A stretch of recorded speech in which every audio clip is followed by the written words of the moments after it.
Amém? Fala pro teu irmão assim. Fala pro teu irmão assim. Olha para o alto. Vê as nações prostradas diante do Senhor. Olha para o trono do Senhor.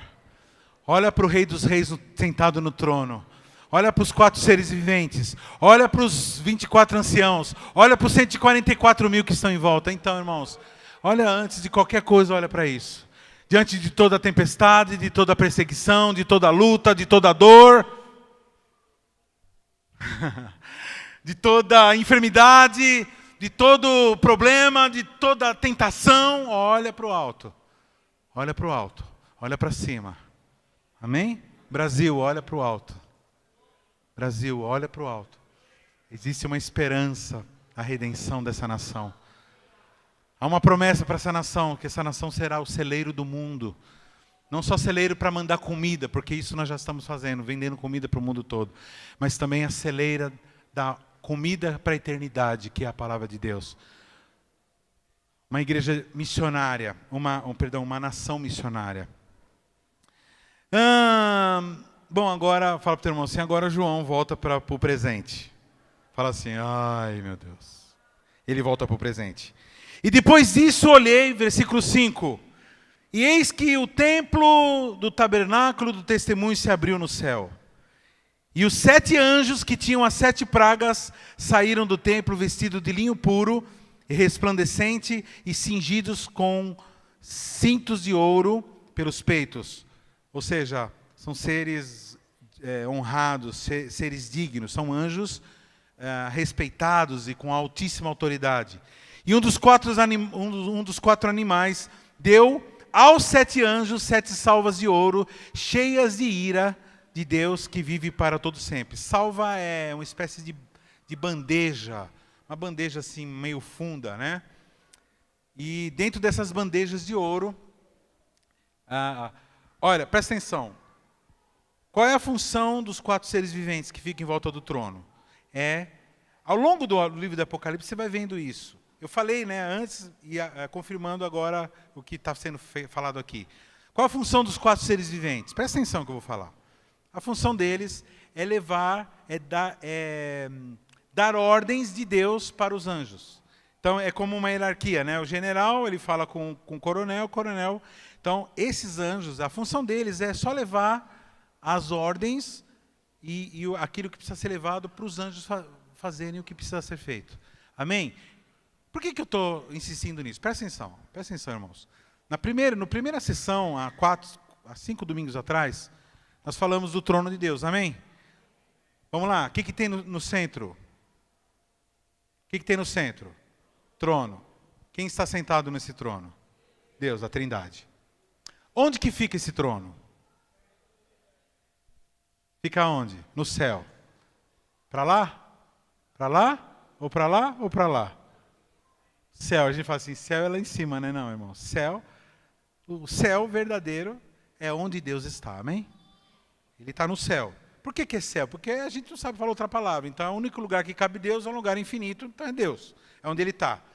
Porque não existe, irmãos, um lugar para Deus, amém? Deus não cabe em lugar nenhum, porque, na verdade, Ele criou todas as coisas. Então, se Ele é maior que todo lugar, não tem como, né? Presta atenção. Então tem o trono, que é o centro do universo, onde está Deus. Então o centro do universo não é sua conta bancária, o centro do universo não é tua esposa, teu marido, do seu filho. O centro do universo não é o teu ego, não é tua opinião, não é tua filosofia de vida, não é tua etnia, não é a tua casa, nada disso. Nem você, fala para o teu irmão assim, nem você. Tem algumas pessoas que se sentem, né, o centro do universo, né? O cara faz um negócio e fala assim, eita eu. Louvado seja Deus. Glorificado seja Deus. Oh meu Deus. Só que não. Na hora do perigo ele não fala aí, meu Deus. Ele fala, meu Deus, meu Deus, meu Deus. A gente ouve, né, gravações de avião caindo, né, pessoal gravando lá e resgatam, grava assim, oh my God, oh my God, oh my God, oh my God. Se é um brasileiro falar, meu Deus, Vixe Maria. Então, Então a gente é o centro do universo até a gente perceber que a gente não é o centro do universo. Mas vamos lá, centro do universo. Logo em seguida tem os 4 seres viventes. Qual é a função deles? Levar ordens e afazeres para os anjos. Irmãos, e logo em seguida, quem está? Os 24 anciãos, ou seja, os 12 e os outros 12. Os 12 patriarcas do Velho Testamento, representa toda a nação Israel, e os 12 apóstolos, os 24 anciãos. E logo em seguida vem quem? 144 mil. Quem são os 144 mil? Nós outros. Todos. Quem são os 144? São todos os discípulos. É uma multiplicação de 12. Ou a multiplicação de... Né? Ou seja, representando a totalidade de todos... A totalidade de todos é redundância, né? A totalidade dos remidos do Senhor. Amém? Por que eu estou falando isso, irmãos? Não perguntem para mim por que tanta importância que você tem, que eu tenho. Mas na Bíblia, Apocalipse está dando essa importância. A gente já devia desconfiar. Só o fato de Deus ter mandado Ele mesmo, seu próprio Filho, para morrer no teu lugar, já era para nós sabermos que nós somos importantes. Mas não é para a gente se orgulhar da nossa importância, é para a gente ficar com temor. Falar, Senhor, que importância, por que isso se...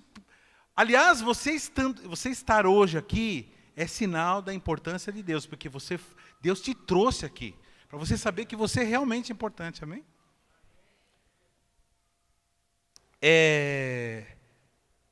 Os 4 animais, e um dos 4 animais Deus deu aos 7 anjos, versículo 7, 7 salvas de ouro, cheias da ira de Deus, que vive para todo sempre. E o templo encheu-se com fumaça. Aqui está fumo, irmão, mas não... Tem uns irmãos que falam assim, aí pastor, essa religião é da hora, velho. É que eu falo do fumo aí, mano. Não tem nada a ver com fumo, assim, nada a ver. Tá? É fumaça. Toda vez que a Bíblia fala de fumo, está falando de fumaça. Tá? Toda vez que a Bíblia fala de fumaça, ela está falando daquilo, da glória de Deus que preenche tudo. Tá? Então, está falando da glória, na verdade, da presença de Deus. E o templo se encheu o quê? Da glória, da fumaça que representa o quê? A glória de Deus. Na verdade não é isso, da fumaça da glória de Deus. E do seu poder. E ninguém podia entrar no templo até que se consumassem as 7 pragas dos 7 anjos. Então, irmãos, quantos aqui têm orado pelos seus parentes aqui? Orado. Senhor, abençoa, salva, cura, liberta. Quantos aqui? Quantos têm orado pelo Brasil aqui? Quantos têm orado pela esposa, pelo marido, pela mãe, pelo pai? Quantos aqui têm orado? Então, irmãos, nesse momento que nós estamos falando agora, é o momento que tudo vai parar. A igreja vai parar de orar.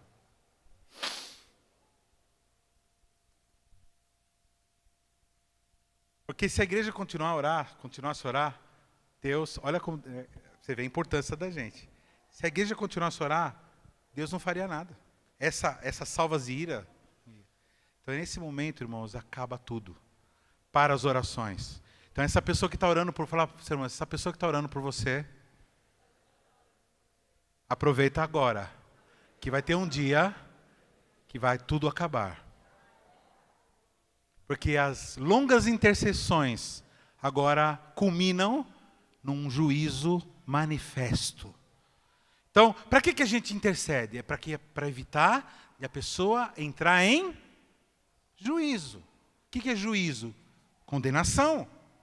Então, toda intercessão, Senhor, salva o meu filho, tira ele daquela situação, para que ele não caia em juízo, para que ele não sofra. Toda bronca de mãe, filho, não faça isso, filho, estuda, senão você não vai ganhar bem. Filho, não sei o que lá. Não seja violento. Então, toda intercessão, todo aviso, ele culmina o quê? Com a obediência e o resultado da obediência, ou ele culmina com a desobediência e o resultado da desobediência. Aqueles que obedeceram, que não receberam a marca da besta, ou seja, não pararam de ser humano, não pararam de ser humano, esses continuarão e receberão sobre si. Irmãos, eu não vou aqui fazer que nem muitas igrejas ficar falando, você vai ficar rico. Se você der grana aqui, você vai ficar rico. Isso aqui, não, irmão. Não vou fazer isso não. Porque o cristianismo é aviso. A Bíblia, que é o nosso livro, ele termina fazendo esses avisos. Então, se ele termina, ou seja, a coisa mais importante para Deus é isso que eu estou falando. Tudo é importante no sentido de trazer a isso. Então, todos os avisos, todos os convites cessarão. Ninguém mais vai te arrastar para o grupo de apoio, ninguém vai mais se arrastar para a igreja, ninguém vai mais se arrastar para a célula, ninguém vai mais se arrastar para lugar nenhum. Então, começa agora a andar com as próprias pernas, para você não precisar cair em juízo, amém? Quem está entendendo o que está sendo falado agora aqui? Oh, Jesus! Porque as pragas agora começam sobre aqueles que perseguem os cristãos. Versículo 1 do capítulo 16. E eu vi, vinda do templo, uma grande voz, que dizia aos 7 anjos, ide, derramai sobre a terra 7 taças ou 7 salvas da ira de Deus. E foi o primeiro e derramou a sua salva sobre a terra. E fez-se uma chaga má e maligna nos homens que tinham o sinal da besta e que adoravam a sua imagem. Vem praga, fala para o teu irmão assim, vem praga. Fala para o teu irmão assim, deixa eu dar uma olhada na sua testa. O que está escrito aí na sua testa? Filho de Deus ou 666? Aliás, tem uns xaropes aí que a gente ficou sabendo. De vez em quando eu vejo aí na internet uns caras tatuando mesmo na testa 666. É os espertões. É os caras que, tá dizendo o quê? Eu não acredito nessas bobeiras, não.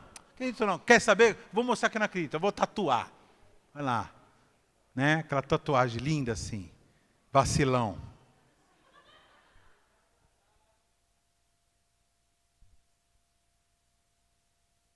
É muito triste. Porque não foi ensinado quando é criança. Mas, irmão, mesmo que você tenha uma tatuagem de vacilão, hoje você veio aqui para tirar essa tatuagem. Amém?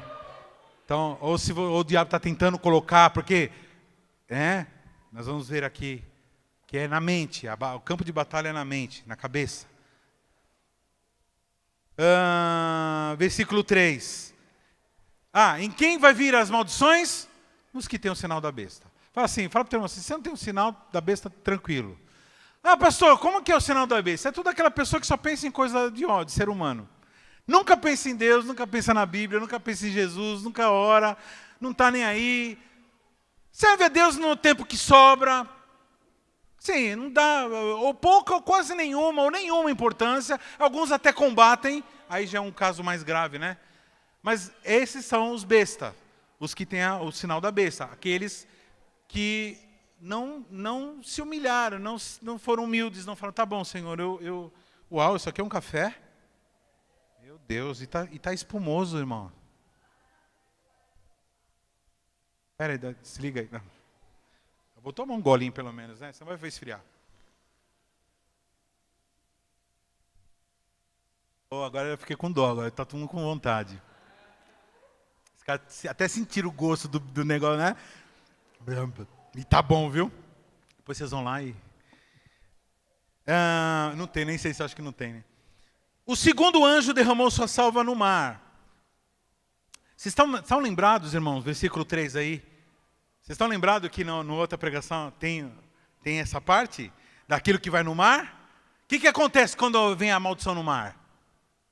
Os navios são destruídos e uma parte da vida marinha morre. Agora, nesse momento, tudo morre. Vocês estão entendendo? Há um desenvolvimento. Ele começa com um terço e agora... que adorava a imagem. Perdão. Que se tornou em sangue como de um morto e morreu no mar toda a alma vivente. Antes, quanto por cento era? 1/3. Agora é toda a alma vivente. Então, aqueles tubarões, aquelas arraias, aqueles peixinhos que estavam vivos, agora morrem. Na primeira vez, a primeira trombeta, só no aviso 1/3. Fala para o teu irmão assim, Deus, Ele avisa com um pouquinho. para aquilo que vai acontecer no geral. Quem tem carro aqui? Quem tem carro? Quem dirige carro aqui? O carro ele quebra de uma vez, assim, pá, quebrou? Não. O motorista fala assim, tá fazendo um barulhinho. Muito estranho. Aí passa mais um dia, passa mais uma semana. E esse barulhinho vai fazendo o quê? Vai aumentando.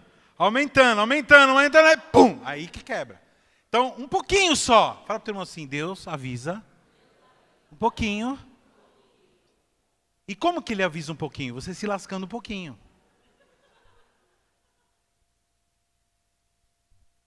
Entendeu? Quem rói unha aqui? Não levanta a mão. Rói unha, começa a roer, tal. Aí, a mãe faz, para de roer unha. Vai causar problema no seu estômago. Ai, é sério, é problema do estômago. Ai, meu Deus. Aí, sente uma dorzinha. E toma não sei o que lá. Ai, que bom, aliviou. Ai, que bom. Continua. Aí um dia descobre o quê? Que tem câncer, porque quem rói a unha pode desenvolver um câncer. Pesquisa sobre isso e vai ver. Por quê? Que vai machucando, bactéria, uma hora o corpo não... Você está com a imunidade baixa. Tá? Então, pastor, eu fui liberto hoje da roição de unha. Quem foi liberto agora, nesse momento da roição de unha? Dá glória a Deus, glória a Deus. Pastor, eu vim nessa igreja hoje só para ser liberto da roição de unha. Tá bom, espero que além de se livrar da roição de unha, você seja salvo também. Porque pior do que ter câncer é você ir para o lago de fogo. Papai. Versículo 5. E ouviu o anjo das águas que dizia, justo és tu, Senhor, que eras, e santo és, porque julgaste essas coisas. Fala para o teu irmão assim, Deus sempre é justo, sempre é santo, sempre tem razão. E não adianta você se levantar contra Deus, não adianta você não concordar. Eu tenho uma pessoa que eu amo muito que fala assim, eu não concordo com Deus. Aí Deus fala assim, ele não concorda comigo. Aí eu vou dormir em cima da geladeira. Aliás, minha geladeira quebrou. Eu vou dormir em cima da geladeira, porque ele não concorda. Você não concordando com Deus, pelo amor de Deus, olha o seu tamanho. Quem é o ser humano para não concordar com Deus? É que nem bebê que não quer tomar banho, não quer que a mãe troque, está lá cheio de cocô, a mãe vai trocar e fica, não. Não interessa se concorda ou não concorda. No caso, é diferente do bebê, né? Porque o bebê, a mãe vai lá e troca mesmo assim. Agora, Deus não. Na salvação, ninguém vai ser salvo, ser forçado a ser salvo. Deus te coloca, a vida ou morte, o que você escolhe. E isso, irmãos, é sério. Tem a soberania, então. Aí é outra conversa, outro dia, lá com o pastor Paulo. Conversa lá com ele. Versículo 7. Versículo 6. Visto como derramaram o sangue dos santos e dos profetas, também tu lhe desses o sangue a beber, porque disso são merecedores. Ou seja, o pessoal que estava perseguindo cristão. Então, fala para o teu irmão assim, todos que te perseguem, não odeie, perdoa, porque eles não sabem o que fazem. Mas saiba, se eles permanecerem nesse estado, o Senhor tomará a justiça. Amém? Então fala assim para o seu irmão, você não precisa tomar justiça. Você não precisa cobrar de ninguém. Você não precisa fazer que nem traficante, tá, entendeu? Ir lá e cobrar na mão grande. Você não precisa usar os mesmos métodos dos seres humanos violentos. Simplesmente sofreu uma injustiça, mata no peito, fala, Senhor. Um dia eu cheguei para um camarada, eu eu tinha uma empresa, fiz umas peças lá de metálicas para o camarada, aí fui lá, o cara não pagou. E aí fui de novo, ele não pagou de novo, fui de novo, ele não pagou. E eu vi ele comprando um carro novo e tal, mas não pagou porque não queria pagar. E um dia eu cheguei para ele e falei assim, você não vai pagar, né? Você é esperto, eu sou tonto. Beleza? Então tá bom. Você é esperto, eu sou tonto, então tá bom. Então agora, eu não não vou mais tratar desse assunto. Eu tiro meu coração disso. E agora você está na mão de Deus. Falou, Deus? Falei, agora é com ele. 3 dias depois estava o dinheiro na minha conta. Deixei na justiça. E se não tivesse pago, pastor? Se tivesse não pago, eu estava em paz, estaria em paz, porque eu perdoei. É para isso que a gente perdoa, para ninguém ficar devendo para a gente. E aí você fica em paz. Agora, saiba do seguinte, o fato de você perdoar os perseguidores da igreja não isenta eles da dívida deles com Deus. Eles não têm mais dívida com? Eles não têm mais dívida com você. Agora, com eu. Agora, com Deus ele tem. Então, o fato de você perdoar uma pessoa, irmão, não tira a dívida dela. Tira a dívida dela com você. Agora, ela continua, ela vai ter que resolver lá o que ela vai fazer. Amém? E o importante é você não ser o credor de ninguém. Meu pai falava isso, né? Ninguém me deve, né? Por muitos anos eu não entendia isso que significava. Depois eu entendi que ele estava dizendo, eu perdoei todo mundo. Ninguém me deve quer dizer isso. Eu perdoei a todos. Vamos lá. Olha só. Versículo 7, eu vi outro do altar que dizia, na verdade, Senhor, Deus Todo-Poderoso, verdadeiros e justos são os seus juízos. Olha lá, de novo. Verdadeiros e justos são os seus juízos. Então fala para o teu irmão assim, o juízo de Deus é justo. Você não precisa tomar a justiça na mão. Por que eu estou falando isso, queridos? Estou insistindo nisso, para você parar de sofrer com dívida dos outros. Então quer dizer que eu não devo cobrar? Não. Dinheiro, tal, tenta receber, lógico. Mas se você vê que perdeu, meu irmão, não fica com ódio, não. Não fica com ódio, porque isso daí acaba com a pessoa. Ah, pastor, mas ele me bateu. Então, ele está devendo para você, como que ele vai fazer? Ele vai se bater, sei lá, dar uma cabeçada na parede? Seria bom, pastor. Mas resolve? Não resolve, você continua. Tem que tirar do coração. Então, deixa a justiça de Deus trabalhar! Deixa a justiça de Deus trabalhar. Ah, pastor, mas eu não confio na justiça de Deus. Agora entendi. Não, mas eu confio na justiça. Então deixa. Não seja contraditório. Isso é uma contradição. Isso é uma como chama? Em filosofia tem um nome lá. Um paradoxo. Amém? Vamos lá. Versículo 7, né? Eu falei o 7, Deus Todo-Poderoso. Isso aqui é uma resposta, irmão, ao sangue dos justos que tinham sido derramados, o sangue dos mártires. Esse monte de gente que está morrendo lá no Oriente Médio, esse monte de gente que está sendo assassinado, o sangue dessas pessoas, até tem uma cena, vocês viram, que fica tudo vermelho, acho que eles fazem isso na praia, começam a matar os caras na praia. E aí vem as ondas assim, fica tudo vermelho do sangue desses cristãos.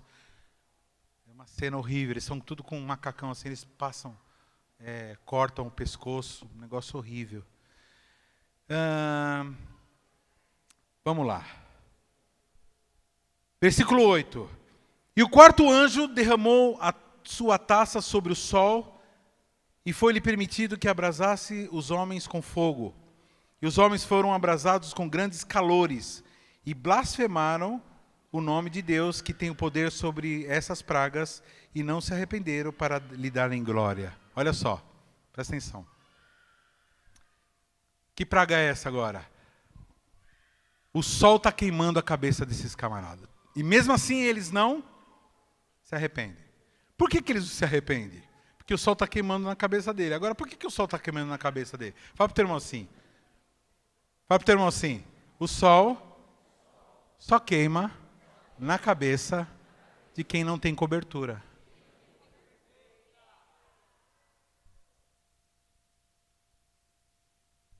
E aí, eles não têm cobertura por quê? Porque eles não são obedientes. E aí, o que eles fazem? E aí, quando eles recebem o sol, aí o sol vem e queima a cabeça dele. Eles se arrependem? Não. Eles ficam mais revoltadinhos com Deus ainda. E ficam mais contra Deus. Eles rasgam mais a cobertura. E mais o sol queima a cabeça deles. Mais queima, mais eles reclamam, mais eles xingam Deus, mais eles não concordam com Deus, mais eles levantam o dedo contra Deus.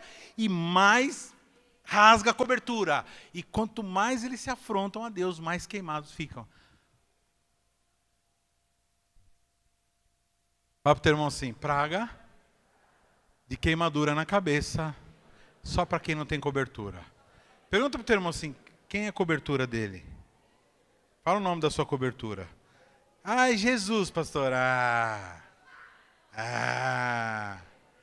Teve uns caras lá, né? Eu sempre falo disso aí.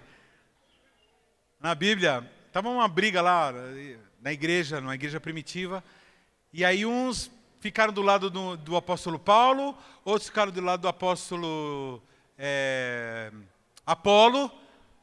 Aí, Paulo fala assim, uns dizem que são de Paulo, outros dizem que são de Apolo, e outros dizem que são de Jesus. Dos três, o pior qual é? É o que diz que é de Jesus. Não, pastor, como assim? Porque o que está com Paulo obedece o apóstolo, o que está com Apolo obedece o mestre, porque Apolo era mestre. Agora, Jesus era uma forma do cara dizer, porque Jesus, irmão, ele já foi e deixou o Espírito Santo dele aqui. Então, Jesus não estava presente para dar ordem para ele. Então, ele diz que obedece Jesus. Então, dos três, o mais desobediente, o mais rebelde, o mais sem cobertura é esse daí. Pelo menos os outros obedecem Paulo. Paulo, depois de ler isso que Paulo escreve, ele fala, eita, né? Agora, esse fala assim, eu só sirvo a Jesus. É o que não obedece ninguém. Aquele cara que não... Fala assim, não, negócio de igreja, eu fico em casa mesmo, eu gosto de Deus em casa. Então essa frase ela não é tua, viu? Essa frase aí é uma frase adâmica depois da queda, quando os homens resolveram rasgar a sua cobertura com Deus. Estuda sobre isso que é importante. E olha só, versículo 9. E os homens foram abrasados com grandes calores, blasfemaram o nome de Deus, que tem poder sobre essas pragas, e não se arrependeram para lhe darem glória. Versículo 10. E agora, irmãos, do versículo 10 e 11, fala de um assunto meio controverso no meio evangélico, que é o tal da guerra do Armagedon. Na verdade, a guerra do Armagedon é a guerra final. Essa guerra aqui, ela foi simbolizada como uma guerra antiga, não dá tempo de falar, mas ela é o símbolo de todo o combate, de toda vez que forças bélicas, físicas do mal, enfrentaram forças de Deus. Então, todas aquelas guerras que você vê lá de Davi, tudo é simbolizado como esse tipo de guerra. Guerras bélicas, tendo um dos lados Deus, e outro lado as forças satânicas. Então, a vida toda a história da humanidade, sempre houveram guerras como essas. Guerras, briga mesmo, de povo de Deus contra exército inimigo. Por isso que por isso que Deus era chamado Senhor dos Exércitos. Só que agora vai acontecer uma guerra do Armagedon, vai acontecer um enfrentamento final, presta atenção, vai ser um enfrentamento, tá vendo? Isso já é outro lado da história. Enquanto está acontecendo as pragas, vai acontecer uma guerra também bélica. Versículo 10. E o quinto anjo derramou sua taça sobre o trono da besta, e o seu reino se fez tenebroso. E eles mordiam as suas línguas de dor, ou seja, agora o reino das trevas estão sendo atacados, e ele começa a perder. E por causa das suas dores e por causa das suas chagas, blasfemaram do Deus do céu, e não se arrependeram das suas obras. Amém? Então, esses soldados do inimigo sentem dor. E aí vem, o sexto anjo derramou a sua taça sobre grande rio Eufrates.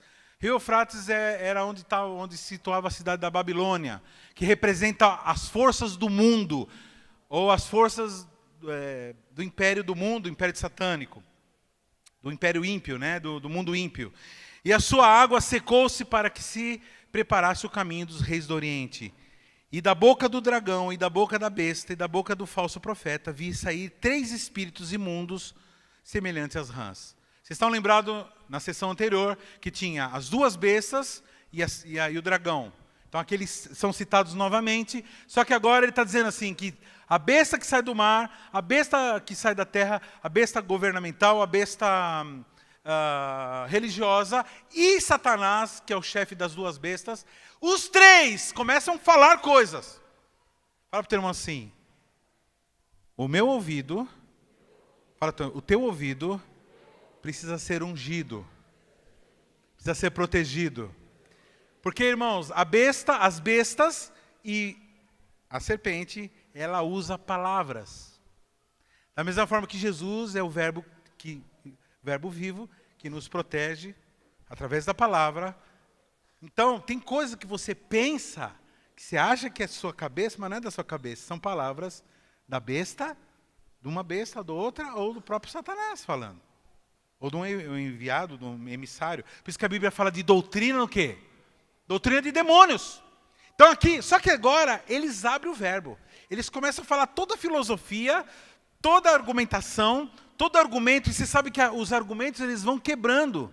Os argumentos eles vão derrubando. Por exemplo, hoje em dia se usa muito isso. Quer derrubar uma autoridade governamental, começa a falar mal dela. Eles começam a falar mal dela. Ela fazendo mal ou não fazendo mal. Se não fez mal, fala mal. Se fez mal, fala mais mal ainda. E vai falando mal, falando mal, falando mal. O que é falar mal? A palavra falar mal, o que é? Maldizer ou amaldiçoar. Então, eles começam a amaldiçoar, eles começam a falar coisas amaldiçoadas a respeito de Deus.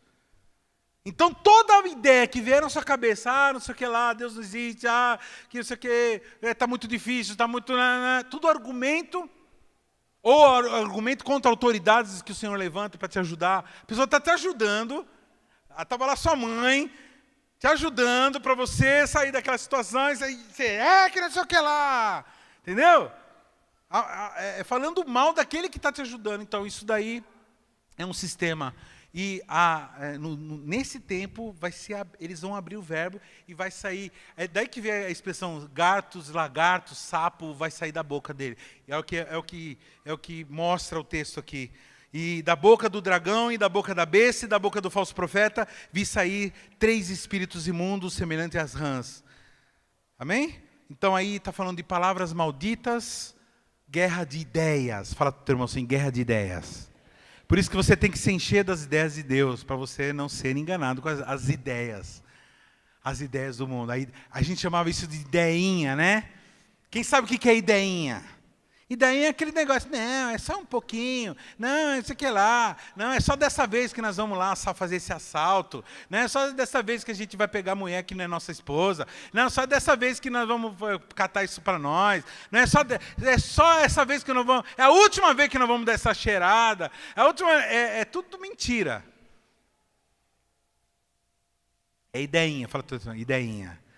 Fala assim, só cai em ideinha quem é vacilão. Fala assim, eu não sou mais vacilão. Fala assim, eu já fui, mas agora eu não sou mais. Não caio mais na ideinha. Agora a minha ideia é uma ideiona. É a palavra de Deus. É a palavra de Deus. É a palavra da profecia. Amém? Qual é a palavra de Deus? A Bíblia. Amém? Palavra. É com ela que nós nos alimentamos, é com a palavra que nós vivemos, é com a palavra que nós existimos, é com ela que nós guerreamos. Jesus fazendo 40 dias de jejum, aí chega o ideinha aí, o Zé da ideinha. Chega em Jesus e fala assim, se você é filho de Deus mesmo, olha só, para Jesus ele falou isso. Se você é filho de Deus mesmo, se joga daí. Que aí a palavra diz que aos anjos dará ordem a teu respeito. Aí ele usa a palavra e fala assim, mas a Bíblia... Aí, irmão, Jesus é a palavra. Presta atenção. Isso é interessante que Satanás, ele vai atacar o quê? A identidade de Jesus. Dizendo o quê? Você é filho de Deus mesmo? Aí eu acho que eu sou um Zé nada, um Zé Ruela. Acho que eu sou uma porcaria de pessoa. Acho que eu não valho nada. Ou acho que eu sou super inteligente, super intelectual. Ele joga 2 extremos, né? O orgulho ou a depressão. Ou como chama? Baixa autoestima. Dois extremos. São dois lados da mesma moeda. Tudo orgulho, tudo vaidade e aflição de espírito. Então, toma cuidado com as palavras. Toma cuidado. Porque são espíritos e demônios que fazem prodígios, os quais vão ao encontro dos reis e de todo mundo para os congregar para a batalha daquele grande dia do Deus Todo-Poderoso. Fala para o teu irmão assim: o exército do inimigo se juntou. Ele é numeroso. Ele é grande. E ele vai vir combatendo os filhos de Deus. Mas de repente... Estou parecendo Gil Gomes agora, né? De repente... Ele aparece. Quem? Versículo 15. Vamos lá, vamos todos juntos? Vamos lá, 1, 2, 3 e já. Eis que venho como ladrão. Bem-aventurado aquele que vigia e guarda os seus vestidos, para que não ande nu e não se vejam as suas vergonhas. Você não vê Jesus falando em nenhum momento, de repente ele aparece aqui, ele aparece. Ele aparece, ele em pessoa, dizendo: eu venho como ladrão. Ele está falando aqui, né, irmão, que ele vai aparecer. Ele não, né? Ele está mostrando que vai acontecer isso. Ele aparece como ladrão. Roubando? Não, né, irmãos? Ele está evocando uma característica do ladrão. Qual a característica que ele está evocando aqui do ladrão? Que ele está destacando? A surpresa. Surpresa. Tá? Ninguém vai estar esperando. Vai estar todo mundo comprando, todo mundo vendendo, todo mundo casando, todo mundo se dando em casamento, todo mundo tentando ser feliz. Da sua forma. E aí, sem mais nada, pá! Cara, mala.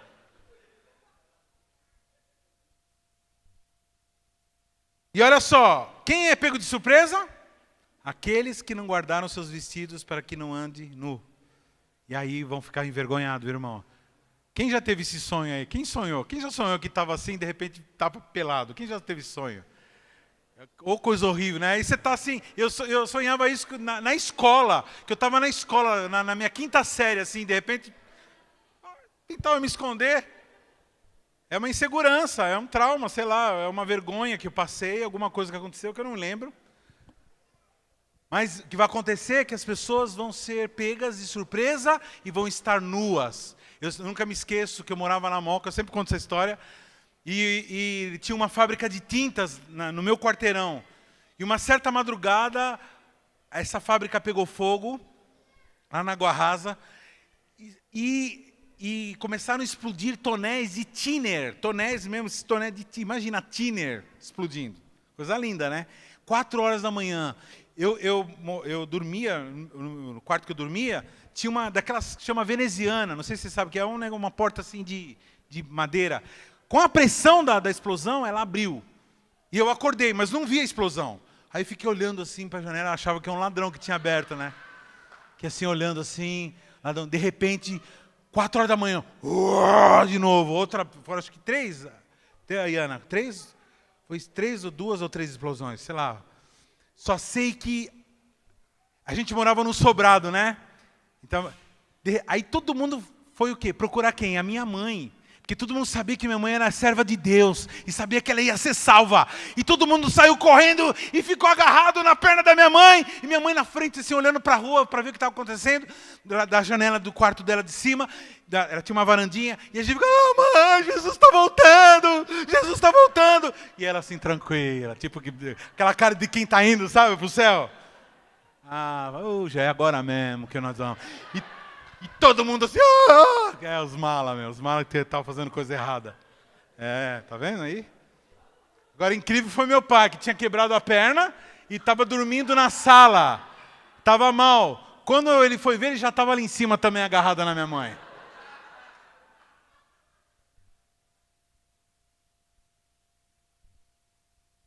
Ela não contava essas histórias aí para vocês? É hilário. Então, mas é isso daí.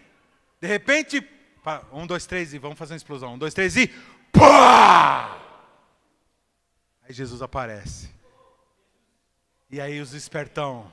Hã? Era verdade. Ah, agora não adianta mais. E não adianta mesmo, viu, irmão? Não vai adiantar, não. Nessa hora aí, vai ter...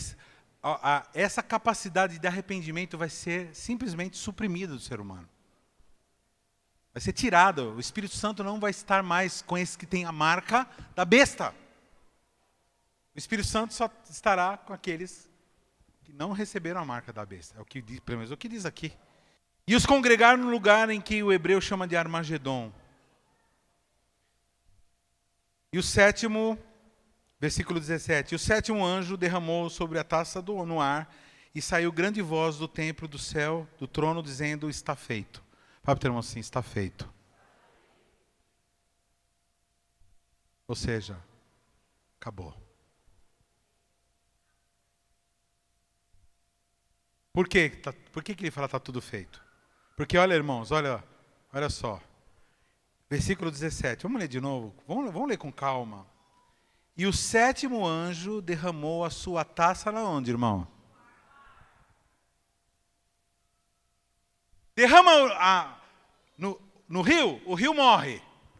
Peixe morre, não tem água, é uma dificuldade de arrumar água. Mata o mar, peixe morre, não tem a embarcação, tal dificuldade. Mas vamos lá, vamos levando, né? Vamos ver o que vai dar esse negócio. De repente, a praga vem na onde? No ar. Só se for astronauta, né? Quem tem uma roupa de astronauta em casa, de verdade aí? Deixa eu ver. Pelo meu cálculo, ó, nenhum.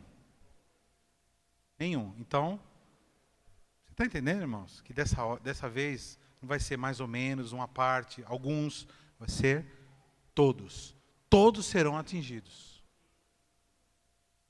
Alguns estudiosos da Bíblia dizem que nesse tempo a igreja não estará mais aqui. Nesse tempo a igreja já vai ter já subiu. E ouvi vozes e trovões e relâmpagos e grande terremoto, como nunca tinha havido desde que há homem sobre a terra. Ou seja, muitos terremotos já aconteceram, mas igual esse terremoto, não. Tanto é que ele vai deslocar os continentes novamente. Já isso aconteceu uma vez na Terra, mas vai acontecer novamente mais para destruição. Tal foi esse tão grande terremoto, o maior de todos, né? E a grande cidade fendeu-se em 3 partes, e as cidades das nações caíram, e da grande Babilônia, que se lembrou Deus, para lhe dar o cálice do vinho da indignação da sua ira. E toda a ilha fugiu, e os montes não se acharam. Imagine, irmãos. Presta atenção, fala assim, faz assim comigo. Montes. Todos os montes.